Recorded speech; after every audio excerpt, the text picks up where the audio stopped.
श्री शिवाय नमस्तुभ्यम। हर हर महादेव। 8 सितंबर 2023 को गोगा नवमी का व्रत किया जाएगा। नवमी तिथि के गुरुजी प्रदीप मिश्रा जी के बतलाए गए उपाय इस वीडियो में आपको जानने समझने को मिलेंगे, जो कि आपके जीवन को बदलने वाले होंगे। गोगा नवमी अपने आप में सर्व सुख प्रदान करने वाली होती है। यह विशेष तौर पर जो सर्प दंश अर्थात सांप इत्यादि के काटने वाले दोषों से मुक्त करती है। और गोगा नवमी के दिन बाबा जहावीर की पूजा करने से कहा जाता है जीवन में आने वाली सभी परेशानियां दूर होती है, परिवार में सुख समृद्धि होती है। अगर आप गोगा नवमी का व्रत करते हैं आपके क्षेत्र में, तो इन सरल से कार्यों को करें। नहीं भी करते हैं तो भी इन कार्यों को करने से जीवन में आपको धन लक्ष्मी की प्राप्ति होगी और सदा सर्वदा प्रभु की कृपा दृष्टि आपके जीवन में पड़ेगी। देर न करते हुए शुरू करते हैं। सबसे पहले आप सभी जानते होंगे, अपने आप में शुक्रवार का दिन माँ लक्ष्मी को समर्पित है। इस दिन लाल रंग के कपड़ों का चयन करें, बहुत शुभ माना जाएगा। इसके साथ ही शुक्रवार के दिन चावल के उपाय और लाल रंग की वस्तुओं के उपाय ज़्यादा जल्दी फल देने वाले होंगे। तो आप सभी ने गुरुजी प्रदीप मिश्रा जी का यह विशेष उपाय सुना होगा। तुम्रुकेश्वर महादेव का नाम लेकर यह सरल सा उपाय करना है। कैसे करना है, क्या करना है, ध्यान से सुनिए। उसके बाद जो है गोगा नवमी के भी उपाय आपको बतलाने समझाने का प्रयास करूंगी। सबसे पहले यह उपाय धन लक्ष्मी कर्ज की समस्या को दूर करने में सहायक होगा। आप सभी को क्या करना है, तुम्रुकेश्वर महादेव का नाम लेते हुए एक जल का लोटा ले लेना है। जल का लोटा आपको अपने घर से भरना है, मटके परिंदे में से, और उस जल के लोटे में आप सभी को एक चुटकी लाल चंदन डालना है। लाल चंदन जो है लाल रंग की, इस दिन उपाय बहुत जल्दी, जैसा मैंने कहा, रंगों का अपना एक विशेष महत्व है।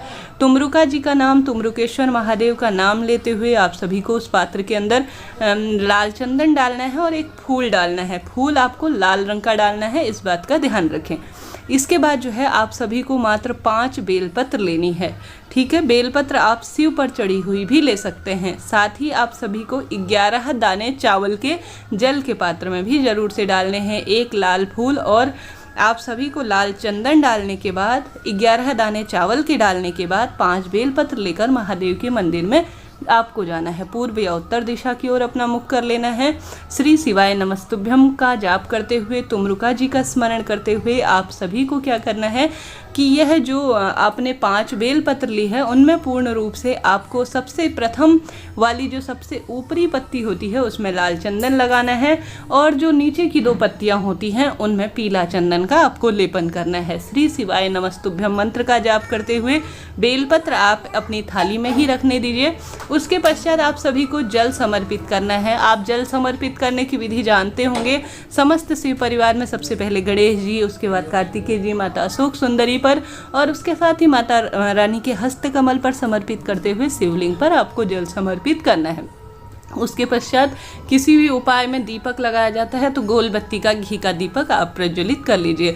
अब जो आपने बेलपत्र ली है ना, महादेव पर चढ़ी हुई या सुंदर सुसज्जित की हुई जो मैंने आपको बताई है, आप सभी को उनमें सबसे पहली 5 बेलपत्रियां, जो पहले में लाल चंदन और अन्य में पीला चंदन लगाया है, सबसे पहले एक बेलपत्र आपको माता अशोक सुंदरी में चढ़ानी है, दूसरी गणेश जी महाराज पर तुम्रुका जी का नाम लेते हुए, तीसरा कार्तिकेय जी और माता रानी के हस्त कमल में चौथी बेलपत्र समर्पित करने के बाद शिवलिंग के ऊपर लाल चंदन लगी हुई बेलपत्र आपको शुक्रवार के दिन धन की कमी दूर हो, तुम्रुकेश्वर महादेव जीवन में कृपा करें, इस कामना से आप सभी को यह कार्य सरल सा करना है।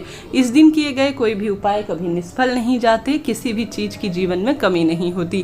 पहला उपाय यह हो गया जो काफी सरल है। बात कर लेते हैं दूसरे उपाय की। दूसरा उपाय जो है वह अपने आप में अद्भुत है, जो कि गुरुजी ने आज की कथा में बताया है। गुरुजी कहते हैं आपको शरीर में बहुत अधिक परेशानियां जब लग रही हो तो आप सभी को रोज जो है अपनी बीमारी का, आज की कथा में बताया है, अपनी बीमारी का स्मरण करते हुए एक सफेद फूल शिवलिंग के ऊपर भी जरूर से समर्पित रोज करना चाहिए, तुम्रुकेश्वर महादेव का नाम लेते हुए। सरल सा कार्य है, करके देख लीजिएगा, बहुत अधिक आपको लाभ प्राप्त होने वाला है।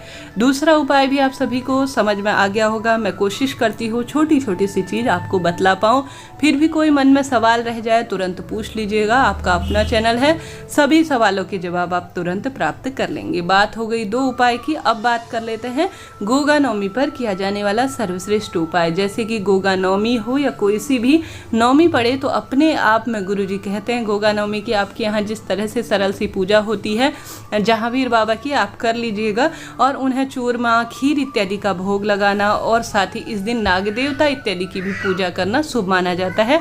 तो आप सभी खीर जरूर से बनाएं, उन्हें बाबा जहांगीर को भोग स्वरूप समर्पित करें।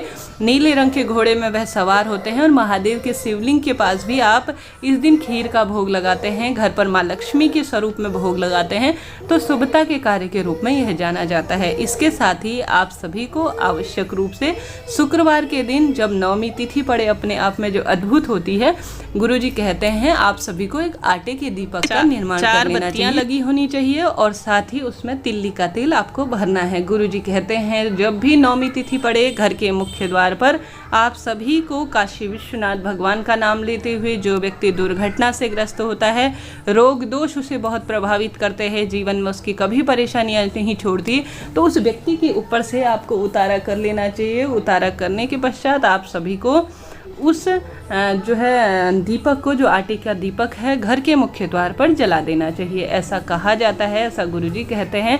इससे नवमी तिथि के प्रभाव अपने आप में अद्भुत हो जाते हैं। वह व्यक्ति दुर्घटना से बचता है, अकाल मृत्यु नहीं होती, रोग दोष कट जाते हैं। तो सरल सा उपाय है, छोटे बच्चे से लेकर बड़े बूढ़े तक इस उपाय को कर सकते हैं, निश्चित ही आपको लाभ प्राप्त होना है। गोगा नवमी है और इस महीने भाद्रपद माह की नवमी तिथि भी है, जो अपने आप में सर्व सुख प्रदान करने में सहायक है।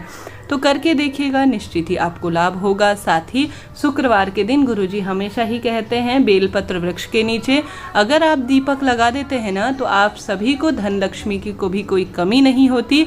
इस दिन गुरुजी ने यह भी एक उपाय बताया है, जब भारी रोग हो जाते हैं ना, तो और जो है आप सभी को परेशानियां, कर्ज संबंधी परेशानियां हो रही हैं, तो आप सभी को जो है आवश्यक रूप से बेलपत्र वृक्ष के नीचे महामृत्युंजय मंत्र की एक माला का जाप करना चाहिए।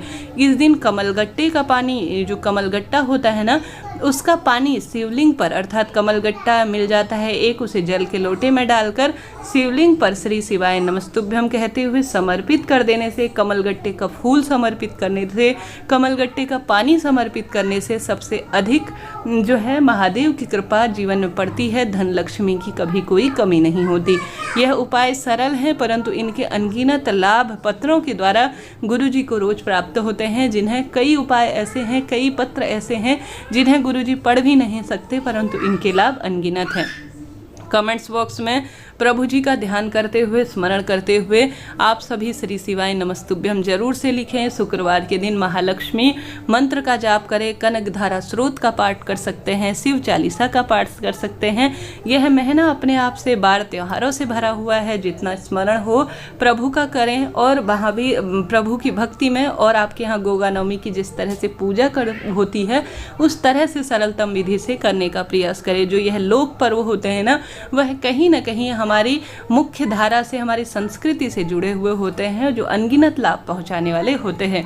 इन्हें भूलना नहीं चाहिए, इनका व्रत पूजन में अपना ध्यान केंद्रित करना चाहिए। वीडियो उपयोगी रहा हो तो लाइक करें, शेयर करें, सब्सक्राइब करें।